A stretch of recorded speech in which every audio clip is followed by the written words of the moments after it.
नमस्कार साथियों, एक बार फिर से स्वागत है आपके अपने YouTube channel art study with Jeet sir में। मैं हूं आपका साथी जितेंद्र कुमार। दोस्तों, इस बार की कड़ी में आपके लिए लेकर आया हूं मैं प्राविधिक कला यानी कि टेक्निकल आर्ट से रिलेटेड कुछ MCQ यानी वस्तुनिष्ठ प्रश्नों की श्रृंखला।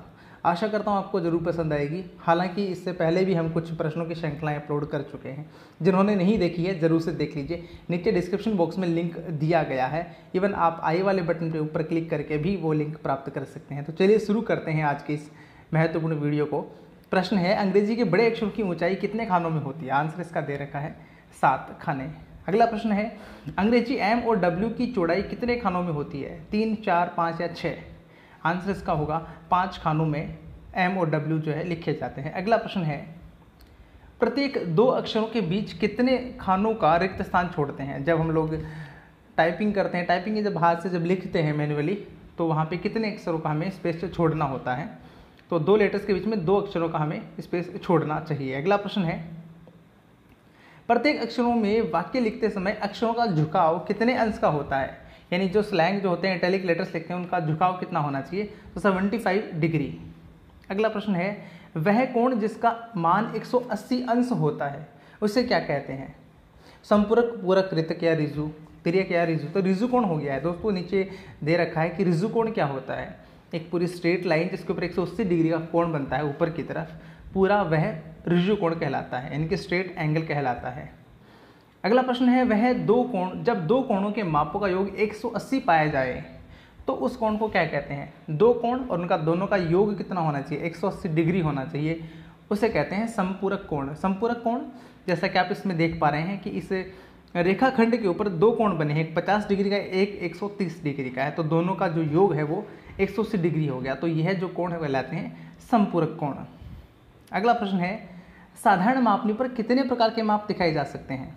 तो 2 प्रकार के माप साधारण मापनी पर दिखाए जा सकते हैं। अगला प्रश्न है, विकीर्ण मापनी यानी कि जो डायगोनल जो स्केल होती है पर लगातार कितने माप दिखाए जा सकते हैं? तो उस पर लगातार 3 माप दिखाए जा सकते हैं। तो ये यहाँ पे एक विकीर्ण मापनी का उदाहरण आप देख सकते हैं।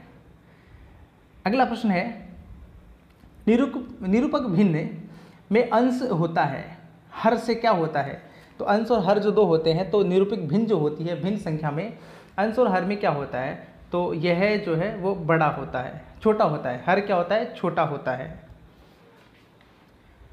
अगला प्रश्न है, निरूपक भिन्न का अंश यानी कि जो न्यूमरेटर है वो सदैव क्या होता है? तो निरूपक भिन्न में अंश हमेशा एक ही रखा जाता है, जैसा कि इसमें दे रखा है। अगला प्रश्न है, विकीर्ण मापनी द्वारा निम्नलिखित में से कितनी नापें यानी यूनिट अंकित कर सकते हैं? तो विकीर्ण मापनी पे कितनी कर सकते हैं? तो 3 कर सकते हैं, जैसा कि हमने थोड़ी देर पहले ऊपर पढ़ा था कि 3 यूनिट हम लोग कर सकते हैं। कौन कौन सी है? किलोमीटर, हेक्टोमीटर और डेकामीटर, 3 हम इकाइयाँ उसमें हम शो कर सकते हैं विकीर्ण मापनी के ऊपर। अगला प्रश्न है, वह कोण जिसका मान 0 डिग्री से अधिक लेकिन 90 डिग्री से कम होता है उसे क्या कहते हैं? याद रखिए साथियों, उसे न्यून कोण कहा जाता है। अगला प्रश्न है, ऐसी रेखा जो 2 या 2 से अधिक रेखा को काटे उसे क्या कहते हैं? उस रेखा को कहते हैं साथियों त्रियक रेखा। 2 रेखाखंडों को काटने वाली रेखा को त्रियक रेखा कहा जाता है। अगला प्रश्न है, ऐसा चतुर्भुज जिसकी सभी भुजाएं समान हो और प्रत्येक कोण 90 डिग्री का होता है उसे क्या कहते हैं? तो इसका आंसर साथियों वर्ग जो है, जिसका प्रत्येक जो कोण होता है वो 90 डिग्री का होता है, उसकी आमने सामने की सभी भुजाएं एक समान होती है। अगला प्रश्न है, जब 2 कोणों के मापों का योग 90 डिग्री होता है तो ये कोण क्या कहलाते हैं? तो 90 डिग्री, जब 2 कोणों का योग 90 डिग्री होगा उन कोणों को पूरक कोण कहते हैं साथियों। अगला प्रश्न है, निरूपक भिन्न जो है उसकी इकाई क्या होती है? तो निरूपक भिन्न की कोई इकाई नहीं होती है, इसका स ऑप्शन सही है। अगला प्रश्न है, विकीर्ण मापनी निम्न में से किसके द्वारा कितनी नापें एक साथ प्रदर्शित की जा सकती है? तो विकीर्ण मापनी पे एक साथ जो है 616 वर्ग सेंटीमीटर की माप जो है वो दर्शाई जा सकती है। अगला प्रश्न है, समपरिणाम मापनी बनाने में प्रयुक्त रेखाओं का कोण क्या होता है? तो एक समपरिणाम मापने के लिए 30 डिग्री, 60 डिग्री, 90 डिग्री, यानी इसका द ऑप्शन सही होगा। अगला प्रश्न है, जिस कला में केवल लंबाई और चौड़ाई का पता चलता है उसे क्या कहते हैं? तो जिस कला में केवल लंबाई और चौड़ाई का पता होता है उसको बोलते हैं 2 डायमेंशनल यानी कि द्विआयामी। अगला प्रश्न है, निम्न में से किस ठोस में आयताकार फलक होते हैं? यानी आयताकार उसके साइड्स होती है, तो किस में होते हैं दोस्तों? वो प्रिज्म में होते हैं, क्योंकि घन जो है उसमें भी हालांकि आयताकार हो सकते हैं, यदि घनाभ होता तो आयताकार होते, परंतु घन है इसलिए यहाँ पे उसमें वर्गाकार होते हैं। शंकु में वक्राकार होते हैं और सूची स्तंभ जो है वो एक अलग चीज़ है। तो समपार्श्व यानी प्रिज्म जो होते हैं उसमें आयताकार फलक होते हैं। कैसे, आप आगे कुछ मैं फोटो दिखाऊंगा उसमें समझ पाएंगे। अगला प्रश्न है, किसी आधारक क्षैतिज के समांतर किसी पंचभुजाकार प्रिज्म यानी समपार्श्व का अनविक्षेप क्या होगा। यह अनविक्षेप क्या होता है साथियों, जो ऊपर से जब हम किसी चीज़ को देखते हैं तो उसका जो ऊपर वाला पार्ट आप देख पा रहे हैं इसको हम लोग बोलेंगे अनविक्षेप, ऊपर वाले पार्ट को बोलेंगे। तो इसका पूछ रहा है कि पंचभुजाकार का प्रिज्म, तो इसका जो ऊपर वाला जो भाग होगा वो कैसा होगा। तो नीचे से यदि जाहिर सी बात है यदि पंचभुजाकार है तो उसका ऊपर वाला पार्ट भी क्या होगा, पंचभुजाकार ही होगा। तो इसका बी ऑप्शन सही है, समपंचभुज। अगला प्रश्न है, एक घन में कितने फलक दिखाई देते हैं। एक घन में कितने फलक होते हैं एक्चुअली, तो आप यहाँ पे काउंट कर सकते हैं कि प्रत्येक जो घन होता है उसमें 6 फलक होते हैं, 4 साइड में और एक ऊपर और एक नीचे की तरफ, तो 6 फलक टोटल होते हैं। यदि कोनों की बात की जाए कि इसमें कितने कोने होते हैं तो आप काउंट कर सकते हैं कि कोने कितने हो जाएंगे, 12 कोने हो जाएंगे, किनारे हो जाएंगे। अगला प्रश्न है, घन का प्रत्येक फलक किस आकार का होता है। तो प्रत्येक फलक जो होता है उसका प्रत्येक जो इसका पार्ट है वो कैसा होता है साथियों, वर्गाकार ही होता है। हमें याद रखना ये वर्ग के आकार का होता है, क्योंकि घन है, घनाभ होता है, तो घनाभ होता तो आयताकार होता, घन है तो ये वर्गाकार ही होगा। तो इसका सही ऑप्शन सही हो गया। अगला प्रश्न है, त्रिभुजाकार समपार्श्व यानी प्रिज्म में कितने पार्श्व होते हैं। तो त्रिभुजाकार जो प्रिज्म होता है जैसा कि आप देख पा रहे हैं यहाँ पे, इसमें कितने पार्श्व यानी कितने भाग, प्लेन भाग हैं एकदम आयताकार वाले। तो यहाँ पे इसके 3 पार्ट आयताकार है। हालांकि जो रेड कलर का आप देख पा रहे हैं ये त्रिभुजाकार है, परंतु जो आप देख पा रहे हैं लगभग हरे रंग का, तो इसमें ये 3 पार्ट होते हैं। तो इसके 3 भाग हो गए पार्श्व, यानी कि प्लेन और आयताकार या वर्गाकार जो पार्श्व हो यहाँ पे कितने हैं, 3 है। अगला प्रश्न है, किसी भी समपार्श्व यानी प्रिज्म का पार्श्व किस आकार का होता है। तो अभी देखा हमने इसका आकार क्या है, आयताकार इसका होगा। जैसे कि आप इसमें देख पा रहे हैं, देखिए यहाँ पे जो येलो कलर और उधर जो आप सैफरन कलर में देख पा रहे हैं तो ये आयताकार इसका पार्ट हो गया, जबकि ब्लू कलर में जो है इसका ये अनुविक्षेप है, यह कैसा है, ये त्रिभुजाकार है। अगला प्रश्न है, त्रिभुजाकार समपार्श्व के सिरे का आकार क्या होगा। तो जैसा कि ऊपर वाले में देख सकते हैं कि जो प्रिज्म है इसका ऊपर वाला भाग कैसा है, त्रिभुजाकार ही है। अगला प्रश्न है, निम्नलिखित में से किस ठोस में त्रिभुजाकार फलक होते हैं। सूची स्तंभ, शंकु, गोला या फिर घन। तो इसका आंसर यहाँ पे दे रखा है सूची स्तंभ। ये क्या होता है हालांकि मैंने जानने की कोशिश की है, बट हिंदी है तो ये अंग्रेजी का रूपांतरण सही से मिला नहीं, तो जानकारी नहीं दे पाऊंगा इसके संबंध में मैं। अगला प्रश्न है, किसी शंकु का आधार किस आकार का होता है। तो शंकु जो होता है उसका आधार क्या होगा, उसका जो बेस होता है वो कैसा होता है। कोन, जैसे कि हमारी जो हम लोग आइसक्रीम खाते हैं तो उसका कोन क्या होता है, उसका आयताकार होता है, वो वर्ताकार होता है, नीचे से ऊपर से शंकु होता है तो वर्ताकार। हालांकि आप इस आर्ट में देख सकते हैं यहाँ पे फोटो में कि ये जो कोन है इसमें इसका जो आधार है वो कैसा है, गोल है। हालांकि चित्र में आपको अंडाकार दिख रहा होगा, लेकिन ये वाकई में क्या है, गोल है। अगला प्रश्न है, यदि एक बेलन का एक सिरा वर्ताकार है तो दूसरा कैसा होगा। तो जाहिर सी बात है बेलन दे रखे हैं, ऊपर का यदि वर्ताकार है तो नीचे का भी क्या होगा, वर्ताकार ही होगा, जैसा कि आप इसमें देख पाएंगे। अगला प्रश्न है, पंचभुजाकार सूची स्तंभ के कुल कितने त्रिभुजाकार पार्श्व होंगे। पंचभुजाकार की बात करें, इसकी 5 भुजाएं हैं, ये सूची स्तंभ की बात कर रहे हैं। तो अभी हमने थोड़ी देर पहले ही हमने एक पेंटागन देखा था, उसमें क्या थे, ये 5 भाग थे उसके। ये देखिए, तो इसमें ये पूछ रहा है कि इसमें त्रिभुजाकार वाले भाग कितने होंगे। तो हालांकि यही इसमें पूछा गया है, जैसा कि ये क्वेश्चन है, कितने त्रिभुजाकार पार्श्व होंगे। तो उसके अंदर जो त्रिभुजाकार वाले पार्ट हैं वो हो जाएंगे 5। जब आप गौर से इसको देखेंगे तो आपको 5 इसके भाग देखने को मिलेंगे। अगला प्रश्न है, ये कुछ आकृतियां हैं दोस्तों, आपको पता होनी चाहिए। क्यूबॉइड है यानी घनाभ है, कोन है, शंकु है, क्यूब है, आपका प्रिज्म है, स्फीयर है, सिलेंडर है, ये अभी आपको नॉलेज होना चाहिए। इनके आधार पर प्रश्न जब पूछे जाते हैं तो आप आराम से जवाब दे सकते हैं, यदि आप इनको मालूम है, आपको इनके आकार कैसे होते हैं तो जरूर से याद रखिएगा। अगला प्रश्न है, किसी गोले का उत्छेद और अनुविक्षेप यानी कि शीर्ष दृश्य और सम्मुख दृश्य क्या होगा। यानी कि फ्रंट से कैसा दिखेगा, उसको काटने पे कैसा दिखेगा और ऊपर से कैसा दिखेगा।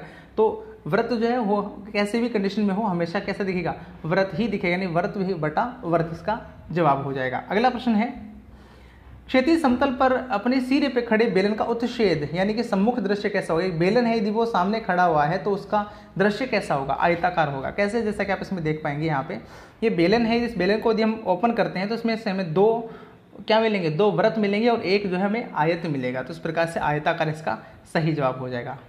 अगला प्रश्न है, यदि एक त्रिभुजाकार समपार्श्व यानी कि प्रिज्म में अपने सिरे पर क्षैतिज तल पे खड़ा है तथा सिरे की एक भुजा ऊर्ध्वाधर समतल के समांतर है तो उसका अनुविक्षेप क्या होगा। अनुविक्षेप यानी ऊपर वाला पार्ट कैसा होगा। तो आप ये देख पाइए, यहाँ पे जो प्रिज्म है ये सीधा एक धरातल के ऊपर रखा हुआ है, खड़ा किया गया है, तो इसका ऊपर वाला पार्ट है वो कैसा दिखेगा। तो त्रिभुजाकार प्रिज्म है तो इसका ऊपर वाला पार्ट भी कैसा होगा, त्रिभुजाकार ही दिखेगा, जैसा कि आप इसमें देख पा रहे हैं। गौर से देखेगा, पॉज करके आप देख सकते हैं। अगला प्रश्न है, शंकु तथा बेलन का पार्श्व किस आकार का होता है। तो शंकु और जो बेलन होते हैं उनका पार्श्व यानी उनका सरफेस कैसा होता है, तो वक्राकार होता है, यानी कर्व शेप में होता है, ना समतल होता है और ना पूरा गोल होता है, वो क्या होता है, एक तरीके से गोल ही होता है, वक्र में होगा।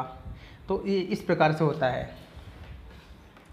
अगला प्रश्न है, एक घन में कितनी कोरें होती हैं। तो कोर या फिर कितने किनारे होते हैं। तो जैसा कि हमने बताया था, इसमें कितने कोर हो गए, इसमें कितने कोने हैं। तो टोटल आप जब कोने काउंट करेंगे तो आप पाएंगे कि इसमें 12 कोने बने हुए हैं।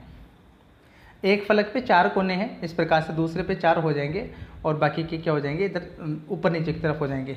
तो इस प्रकार से टोटल 12 इसमें क्या होते हैं, कोने होते हैं।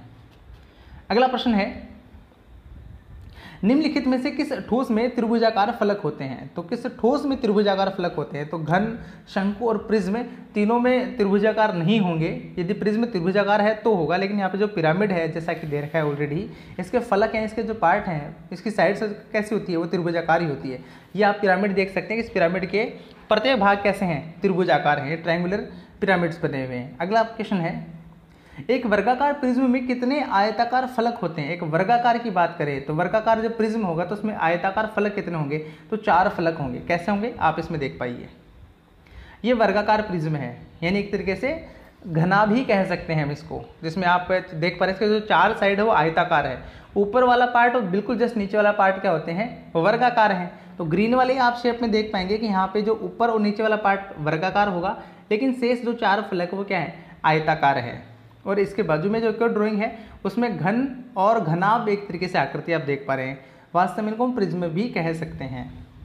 अगला प्रश्न है, निम्न में से कौन सी त्रिआयामी कला का उदाहरण है। तो त्रिआयामी कला जो है उसका उदाहरण क्या हो जाएगा, मूर्तिकला, क्योंकि काव्य, चित्रकला और संगीत कला तीनों त्रिआयामी नहीं है, इनमें 2 ही आयाम होते हैं। चित्रकला में 2 आयाम होते हैं, संगीत और काव्य कला में कोई आयाम की हम लोग बात ही नहीं कर सकते हैं। तो इसका सही जवाब क्या हो जाएगा, मूर्तिकला। हालांकि चित्रकला में त्रिआयामी प्रभाव उत्पन्न कर सकते हैं, परंतु वह द्विआयामी ही होता है। अगला प्रश्न है, षष्ठभुजाकार समपार्श्व यानी कि 6 भुजाओं वाले प्रिज्म में कुल कितने आयताकार फलक होंगे। तो 6 भुजाकार होगा तो जाहिर सी बात में इसमें कितने फलक होंगे, कितनी साइड्स होंगी, 6 साइड होगी इसमें। जैसा कि आप इसमें देख पा रहे हैं कि ये जो है 6 भुजाओं वाला एक प्रिज्म है, इसमें 6 भुजाओं में आयत हैं कितने, आप फ्रंट वाले पार्ट में आप आयत देख सकते हैं। जब काउंट करेंगे तो कितने होंगे, 6 ही होंगे, क्योंकि 6 कोण है तो 6 ही उसमें आयताकार फलक होंगे। अगला प्रश्न है, किसी ठोस का आधार वर्ताकार होता है। किस ठोस का, हालांकि यहाँ पे ठोस लिखा हुआ है, किस ठोस पदार्थ का आधार वर्ताकार होता है। तो घन, समपार्श्व, सूची स्तंभ का नहीं होता है। शंकु जो होता है उसका आधार यानी उसका जो बेस होता है वो क्या होता है, गोल होता है, यानी वर्ताकार होता है। इसका सही ऑप्शन सही हो जाएगा। अगला प्रश्न है, निम्न में से किस ठोस में वर्गाकार फलक होते हैं, यानी इसके जो साइड्स हैं वो क्या होती है, वर्ग होती है। तो जैसा कि घन यहाँ पे इसका आंसर है, एक घन में उसकी सारी की सारी भुजाएं या उसके सारे जो फलक होते हैं वो कैसे होते हैं, चौकोर होते हैं, यानी कि वर्गाकार होते हैं, वर्ग के आकार के होते हैं। अगला प्रश्न है, किसी वर्गाकार प्रिज्म यानी समपार्श्व का अनुविक्षेप और उत्छेद यानी कि उसका सामने का भाग और ऊपर वाला भाग क्या होगा जबकि प्रिज्म अपने आधार पे खड़ा हुआ है। तो जैसा कि हमने थोड़ी देर पहले देखा था, एक प्रिज्म देखा था ग्रीन वाला, ऊपर देखा अभी थोड़ी देर पहले हमने, तो उसमें जब वो खड़ा होता है तो उसके ऊपर वाला भाग कैसा होगा, वर्गाकार होगा, और उसके साइड वाले कैसे होंगे, आयताकार होंगे। ये वाला क्वेश्चन था, ये वाला देखिए, इसमें आप देख पा रहे हैं कि इसमें जो साइड वाले जो पार्ट है वो कैसे हैं, आयत हैं, लेकिन ऊपर वाला भाग क्या है, वर्ग है। तो आप समझ ही गए होंगे इसको। तो अगला प्रश्न है, वह कौन सा तल है जिस पर अनुविक्षेप पाया जाता है। अनुविक्षेप कौन से तल पे होता है, तो ऊर्ध्वाधर समतल। जब किसी समतल भाग के ऊपर यदि कोई चीज़ खड़ी हुई है तो उसका जो ऊपर वाला पार्ट है ऊर्ध्वाधर, यानी कि उसका जो ऊपर वाला पार्ट है वो अनुविक्षेप होता है, यानी कि वह ऊपर का उसका शीर्ष भाग होता है।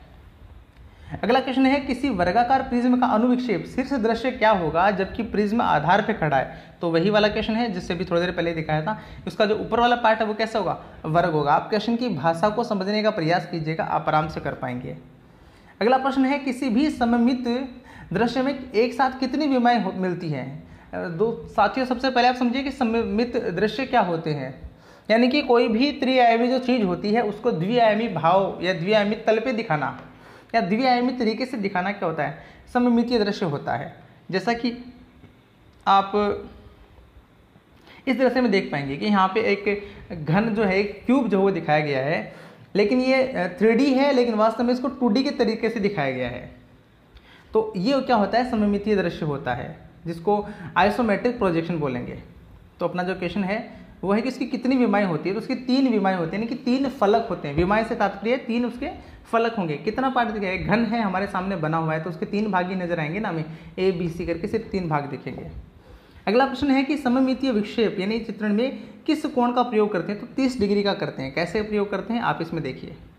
यहाँ पे देखिए ऊपर 120 डिग्री का कोण बन रहा है, लेकिन नीचे कितने डिग्री का बन रहा है, 30 डिग्री का कोण बन रहा है। तो जब हमें किसी अनुविक्षेप को जब हमें किसी सममितीय आकृति को बनाना होगा तो वहाँ पे 30 डिग्री का कोण हमें रखना होता है। तो और इसके 3 फलक दिख रहे हैं साथियों, देखिए आप, एक लाइट वाला पार्ट, एक कम लाइट है और एक बिल्कुल डार्क वाला पार्ट है। तो इसके 3 फलक नजर आते हैं, 3 विमाएं नजर आती हैं। अगला प्रश्न है सममितीय चित्रण यानी कि आइसोमेट्रिक प्रोजेक्शन का आविष्कार कैम्ब्रिज निवासी प्रोफेसर फेरिस ने किस साल किया था। तो 1820 इसका सही जवाब है। अगला प्रश्न है मकान बनवाने में प्रयुक्त एक साधारण ईंट का सम्मुख दृश्य क्या होता है। उसका सम्मुख यानी उसको कैसे नजर आती है। तो जैसा कि हमें पता है ईंट है, आयताकार ही होगी। अगला प्रश्न है सममितीय चित्र में छपे हुए भागों को कौन सी रेखा द्वारा दिखाया जाना चाहिए। यानी कि जो भाग छिपे हुए हैं, जैसा कि मैंने देखा, हमने एक वर्ग बनाया है तो जो पार्ट अंदर की तरफ चले गए हुए हैं तो उनको गहरी बिंदुओं से दर्शाएंगे। उसको गहरी बिंदुओं से हम लोग क्या करते हैं, उसके अंदर वाले भाग को दर्शाते हैं, जैसा कि आप ऊपर वाले कुछ आर्ट वर्क्स में देखिएगा। अगला क्वेश्चन है सममितीय चित्रण में वस्तु का प्रत्येक माप निर्दिष्ट माप के अनुसार कैसा होता है। तो इसका आंसर हो जाएगा बराबर, यानी कि जो भी माप होता है उसके अनुसार ही वह होता है। अगला क्वेश्चन है सममितीय चित्रण में एक घन के तीनों किनारे जो एक ठोस समकोण बनाते हैं, तो तीनों किनारे एक दूसरे के अंश के साथ कितना कोण बनाते हैं। तो अभी थोड़ी देर पहले हमने देखा है कितना डिग्री का कोण था, 120 डिग्री का कोण था, और डाउन साइड में कितना था, 30 डिग्री का कोण था। ये भी आपको देख ही चुके हैं। अगला क्वेश्चन है सममितीय सेमी शुद्ध सेमी से क्या होता है। तो सममिति की जो सेमी होती है वो एक्चुअल सेमी से क्या होती है, छोटी होती है। अगला क्वेश्चन है सममितीय चित्र बनाने से पूर्व कौन सी रेखा पहले खींचते हैं। तो सममितीय चित्र जब बनाते हैं सबसे पहले आधार रेखा यानी क्षैतिज रेखा का जो है खींचा जाता है। इसके अलावा यहाँ पे साथियों कुछ कोण दे रखे हैं। ये कोण कैसे होते हैं, एक पूरा का पूरा आप वर्क देख पा रहे हैं, तो इसमें आप 180 डिग्री जो पूरी स्ट्रेट जो लाइन होती है वह पूरी 180 डिग्री का कोण होता है। उसके ऊपर जिस तरफ न्यून कोण दे रखा है, समझने का प्रयास कीजिए। 0 डिग्री से लेकर 90 डिग्री से कम वाला जो पार्ट होता है उसको न्यून कोण कहते हैं, लेकिन 90 डिग्री से बाद और 180 से कम वाला जो पार्ट होता है उसको अधिक कोण कहते हैं, जैसे कि अधिक कोण यहाँ पे लिख रखा है। और वृहद कोण जो पूरा का पूरा जो पार्ट है वो अधिक कोण के अंतर्गत आ गया है। यहाँ पे आप देखिए न्यून कोण जैसा कि आप देख पा रहे हैं 90 डिग्री से कम का है। अधिक कोण क्या है, 90 डिग्री से ज़्यादा है लेकिन 180 डिग्री से कम है। इसी हिसाब से समकोण क्या हो जाएगा, पूरा 90 डिग्री का कोण क्या होता है, समकोण होता है 90 डिग्री का। ऋजु कोण जैसा कि हमने पढ़ा था 180 डिग्री का जो कोण होता है पूरा वह ऋजु कोण कहलाता है। वृहद कोण क्या हो जाएगा, जो 180 से भी पार कर जाता है। देखिए आप देख पा रहे हैं कि 180 तो पूरा का पूरा स्ट्रेट होता है, लेकिन इससे भी डाउन आ रहा है तो वृहद कोण कहलाता है। और यदि पूरा का पूरा घूम जाता है तो 360 डिग्री का कोण होता है। 180 ऊपर और 180 नीचे टोटल करके 360 डिग्री कोण हो जाता है। तो इस प्रकार से ये कुछ क्वेश्चन थे। आपको कैसा लगा आप कमेंट सेक्शन में बताइए, और आप यदि ऐसे कुछ और क्वेश्चन जानना चाहते हैं तो आप कमेंट सेक्शन में लिख दीजिए। आशा करूंगा कि आपके लिए कुछ इस प्रकार के और प्रश्न मैं उपलब्ध करवा सकूं। तो अपने साथियों के साथ साझा कीजिएगा अच्छा लगता है तो, और बाकी के वीडियो जरूर देखिएगा आपने अभी तक नहीं देखे हैं। तो चलिए मिलते हैं एक नई वीडियो के साथ। धन्यवाद।